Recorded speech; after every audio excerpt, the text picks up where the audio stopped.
Moving on to long ball number 2 here for Monday morning.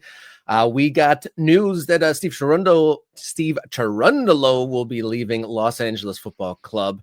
And then he had a bit of an adventurous weekend taking on Portland, LAFC 3, Portland 3, ending in kind of VAR chiming in and awarding a penalty late.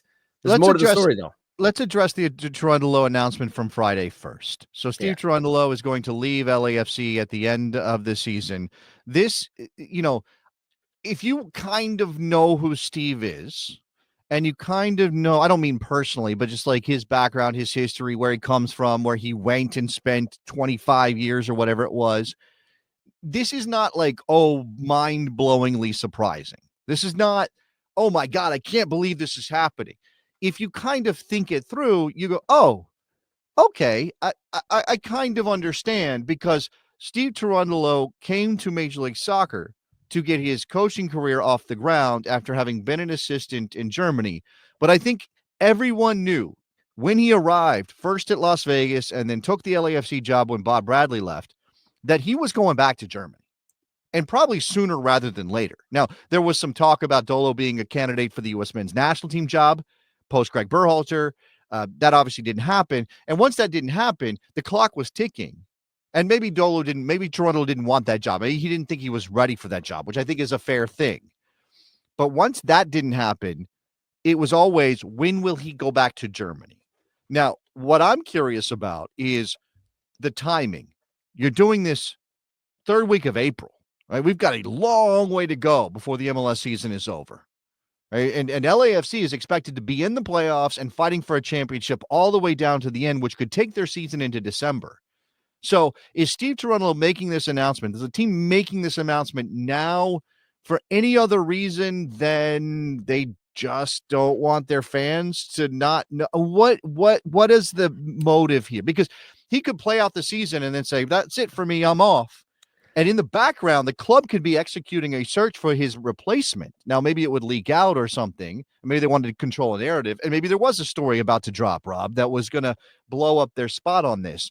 But I kind of have the sense that if we're talking about this in April, it might mean that Steve Cherundolo doesn't make the full season, that something comes up in the summer, and he decides he's going back to Germany ahead of a new season in that country. Yeah, as you're talking it out, that kind of makes the most sense out of all of it, is that they're kind of getting out ahead of something, especially in the summer, because obviously if he was to be planning and telegraphing a move to Germany, that move you'd think would be in the off season during the summer. So you'd think that'd be the motivation. That's the most sense making thought thread on here. But I was going to say, that'd be weird to put in your notice 9 months ahead of time at any other kind of job. Like that kind of like changes your expectations a lot from your employer and from, I guess in this case, the fans, like, or even the players. Like if you knew your boss was leaving in 9 months, does your work ethic and your perception of the pressure of selection change in any way? I mean, obviously they want to play every game, but if you know that boss isn't going to be your boss forever, maybe things change a little bit. Well, I think you could spin it both ways, right? The psychology of this could work in the way of like, oh, my boss is leaving. Oh, what's going on here? This is strange and not good. And now we don't know if we're all pulling together in the same direction. Or my boss is leaving. I really like my boss. Let's send him out on a high. Let's really push to bring LAFC another championship and give Steve Cherundolo that boost off into the sunset, or that send off into the sunset, whatever that is. And even if it's a German sunset. And again, I think a lot of people sort of see this as Steve Cherundolo laying the groundwork for a departure to go back to Germany. We have some people in the chat mentioning Hanover, which is where he spent his entire playing career. The mayor of Hanover, Steve Cherundolo. It would only make sense that if something's going on in Germany, that there might be clubs, particularly in the second Bundesliga, who would say, that could be interesting. Look at what he did in MLS. And the jump, obviously, from MLS to the second Bundesliga is not as big as going from MLS to the Bundesliga or to some other top league in Europe. And I'm sure Steve Cherundolo has every desire to be a first team top level manager in Germany, probably, but maybe perhaps somewhere else in Europe. I mean, again, some of this, though, could be beyond just the football element and could be about family. And we spent our time in California. Family's German. Wife's German, kids are German. Steve basically German at this point. Let's go back to Germany. So we talked about his announcement of stepping away on Friday, but in the game on Saturday, he got himself a red card. There was a couple of contentious refereeing decisions, and his coaching opposite for Portland, Phil Neville, had some few things to say about the level of refereeing in Major League Soccer too. Yeah, let's hear what Phil Neville had to say after the game. Head coach Phil Neville. Phil, do you want to start off with thoughts or go straight to questions? Yeah. It was a high level, brilliant game of football. So I think both sets of players should be incredibly proud of that performance. That is, from a pure player's point of view, that was an incredible advert for MLS football. From a player's point of view, not officially. That from a player's point of view, I don't want to add the officials into that, because I've got to say, I think the sending off of Steve Cherundolo was an absolute disgrace. I really do. I got a yellow card at the end for taking my players away from the referee. I thought that I was showing respect. I thought I was doing my job. I thought I was protecting and showing respect to a set of referees that didn't do us any favours, that have never done us any favours. And I get a yellow card, and maybe I'm suspended for the next game for actually trying to help them. But that's it. Done. That's it. Me done with them. All right. It's a fast. I mean, look, I don't know exactly what happened with Steve Cherundolo. That was a second yellow that Steve Cherundolo got in order to earn the red and be sent off. We don't know. We weren't privy to whatever he said to the referee, whatever the referee believes happened there in terms of dissent or disrespect or whatever. But Phil would know. And look, there's that fraternity of coaches, right? So, and Phil seems to be upset with the referees, not with Steve Cherundolo or LAFC. So if he's saying this, maybe there's something to it. In terms of the actual call, right? The penalty kick that allowed LAFC to level the game. After Portland looked like they might really be making a statement in this one, Rob. They were they up 2-0 at one point in this game? I believe so. There was a moment where it looked like Portland was saying, okay, we're better than LAFC. We're going to go beat LAFC on our home patch. I think we got the Giroux free kick goal, which, hey, cheers to him for finally getting off the mark. Yeah. Congratulations. We didn't know Olivier Giroux was going to be taking free kicks for LAFC, but there he is. He scores. It makes it interesting. It was 2-0 at that point. Then he scores. Then David Martinez scored. Dini Mwanga making things happen and really being, except for the free kick goal from Giroux, the only guy that really could do anything for LAFC at this point.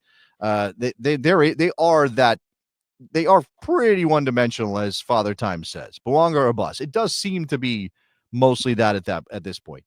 I don't know, Rob, what you make of the shot against the referees. I think Phil has a history of that. Again, the penalty that was given, you said it was soft when we watched it back before the show. Yeah, it's one of those, if you were a fan of one side or the other, if that call goes against you, you're like, that's a terrible call. And then if it goes for you, you're like, well, I'll take that. It's one of those. There was, a player goes around a defender, and there might have been a knuckle hair touched him across the foot, and he went down. So, yeah, and it wasn't called it wasn't called in the moment. VAR and that's the thing.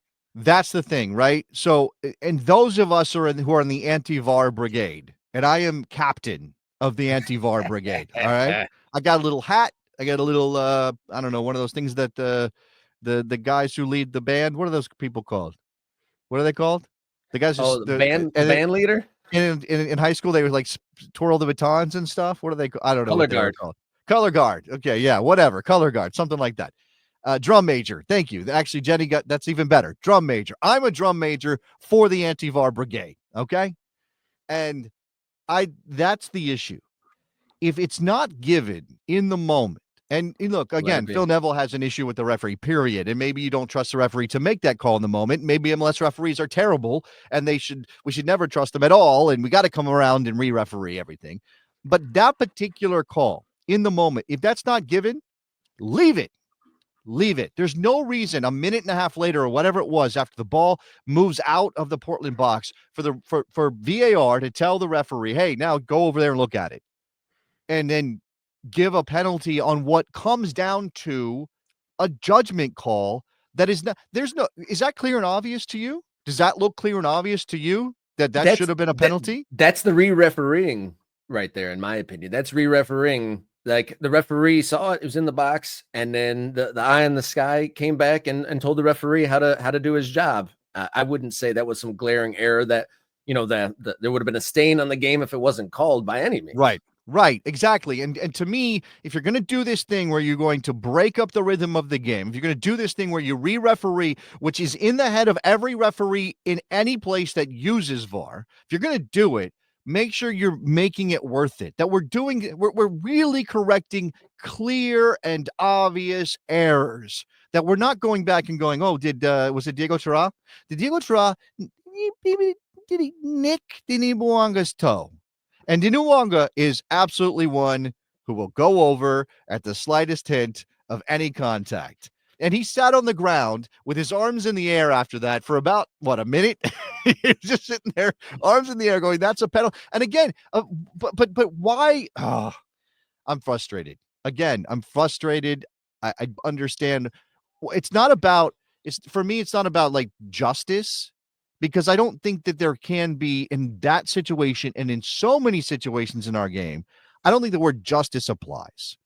What I don't like is that we are undermining the referee's authority, and then we're going back and we're slowing down the game, we're breaking it up, and we're ultimately the referee overrules himself because he's told by VAR to go look at it. Why? It's not a call that needs to be re-refereed.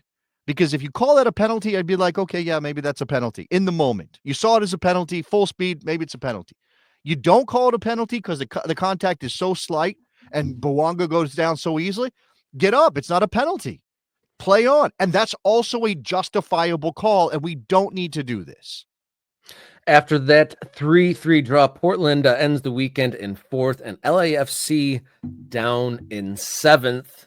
Also, just one quick note about the refereeing. I did see in some open cups referees not calling things, like waiting for there to be like an opportunity for a whistle for VAR that wasn't existing. So shaping referees' behavior in general is VAR.